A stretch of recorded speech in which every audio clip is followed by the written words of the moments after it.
Почитувани граѓани, почитувани медиуми, јавното обвинителство молчи за шверцот на 5 камиони тутун преку ДВ Бајер на фирмата Студенац Шпет на Димче Тројановски, кој пак е близок пријател на Љупчо Николовски и на градоначалникот на општина Крива Паланка. Фирмата, блиска до Николовски, направила нелегален увоз на тутун уште пред 1 година.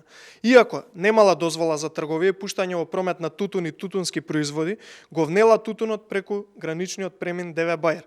Скандал од невидени размери е што Царинската управа призна дека е направен нелегален увоз, а пријателот на Николовски наместо да оди под истрага, тој продолжува да го работи својот бизнис.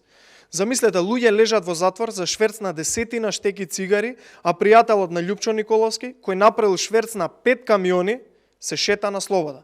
Затоа одговорност мора да има. Не само кај цариниците кои биле на смена, за шверц на 5 камиони, не може да се изведе без замин од највисоките структури во Царинската управа и врвот на државата. Не може да се случил шверц на 5 камиони тутун, а Љупчо Николовски да не знае. Дали Љупчо Николовски искористил позицијата и поднел кривична пријава или го штити Тројановски, и дали можеби и тој е дел од целата сделка и има некаква корист.